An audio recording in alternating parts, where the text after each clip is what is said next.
भारत में अब एक नया जातिगत मुद्दा उभर के आ रहा है। बात हो रही है सम्राट मिहिर भोज की जाति की। दरअसल अब सवाल उठता है कि महाराज मिहिर भोज कौन है।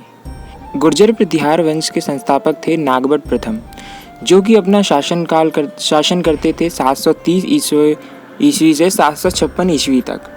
इसके बाद नागभट्ट द्वितीय और रामभद्र गद्दी संभाली। रामभद्र के बेटे मिहिर भोज 836 से 885 ईस्वी तक राजा रहे। मिहिर भोज इस वंश के सर्वाधिक प्रसिद्ध शासक हुए। भोज ने उत्तर भारत में एक विशाल साम्राज्य स्थापित किया था। जयपुर क्षेत्र का गहलोत शासक हर्ष राज भी उनके सामंत थे। दक्षिण में उनका साम्राज्य नर्मदा नदी तक था। उन्होंने कन्नौज को अपनी राजधानी बनाई। ग्वालियर अभिलेख में जिक्र है कि अगस्त ऋषि ने तो केवल विंध्य पर्वत का विस्तार रोक किया था, लेकिन सम्राट मिहिर भोज ने कई राजाओं पर आक्रमण कर उनका विस्तार रोक दिया।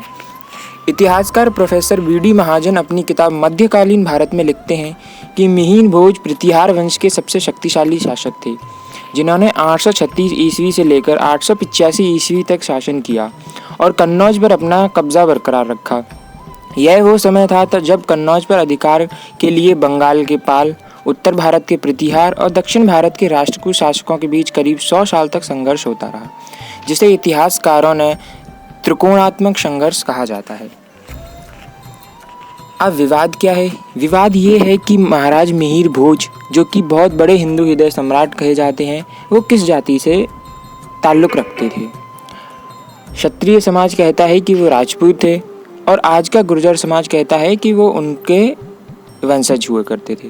तो गुर्जर समाज का क्या दावा है? गुर्जर समाज का ये दावा है कि वो गुर्जर प्रतिहार डायनेस्टी से ताल्लुक़ रखते थे और वो गुर्जर जो है वो हमारी जाति से बिलोंग करता है। और क्षत्रिय समाज का ये दावा है, क्षत्रिय महासभा ने कहा कि राजपूत युग शासनकाल भारतवर्ष के समस्त दस्तावेजों में 700 ईस्वी से 1200 ईस्वी तक रहा है। इसी दौरान सम्राट मिहिर भोज प्रतिहार राजवंश का शासनकाल 836 से 885 ईस्वी तक रहा है। उस समय राजस्थान या राजपूताना नाम की कोई राजनीतिक इकाई नहीं थी। संपूर्ण प्रदेश गुर्जर प्रदेश के नाम से जाना जाता था। इस क्षेत्र का स्वामी होने पर वह कालांतर में गुर्जर प्रतिहार गुर्जराधिपति कहलाए। इसके संबंध में उन्होंने भारतवर्ष में आए विदेशी नागरिक इतिहास के पन्नों को रखा है, जिसमें गुर्जर प्रतिहार वंश में गुर्जर का मतलब स्थान है, ना कि कोई जाति। अब हम इन दावों की सत्यता को परखेंगे। इतिहास में सम्राट की पहचान कुछ इस प्रकार बताई गई है। ग्वालियर के एमएलवी कॉलेज के history professor doctor Sushil Kumar बताते हैं कि इतिहास में सम्राट मिहिर भोज का उल्लेख राजपूत सम्राट के रूप में किया जाता है। भारत में जितने भी शासक हुए उनका जन्म या तो कृष्ण से माना जाता है या राम से। सम्राट मिहिर भोज को भी राम का वंशज बताया जाता है। प्राचीन इतिहास की किताब में क्या है? इस सवाल का उत्तर दिया है इलाहाबाद यूनिवर्सिटी में प्रोफेसर रहे के.सी. श्रीवास्तव ने। अपनी प्राचीन भारत का इतिहास तथा संस्कृति में गुर्जर प्रतिहार वंश का लेकर लिखते हैं कि विभिन्न राजपूत वंशों की उत्पत्ति के समान गुर्जर प्रतिहार वंश की उत्पत्ति भी विवादग्रस्त है। इतिहासकार सी.वी. वैद्य, जी.एस. ओझा, दशरथ शर्मा जैसे अनेक विद्वान इस शब्द का अर्थ गुर्जर प्रदेश यानी प्रतिहार अर्थात शासक लगाते हैं।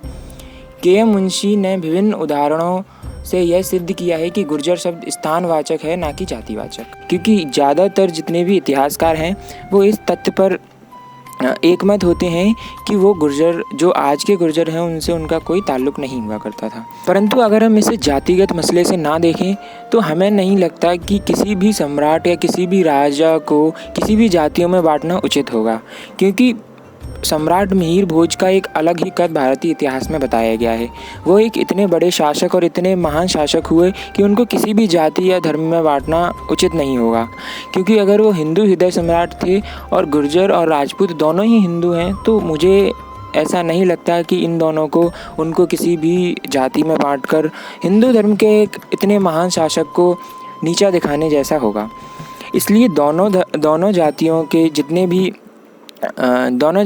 जितने भी लीडर्स या जितने भी नेता हैं उनको एक साथ बैठकर इस चीज़ का समाधान निकालना चाहिए और इस जातिगत फूट को, जो कि धर्म को हानि पहुंचा सकती है, उसका समाधान जल्द से जल्द निकालना चाहिए। दोनों जातियां अगर उनको मानती हैं, उनके विचारधारा को मानती हैं, तो ये उनके दोनों के लिए ज़रूरी है कि उनकी इस विचारधारा को जातिगत तौर पे ना बांटें और एक भारत का एक महान सम्राट ही रहने दें।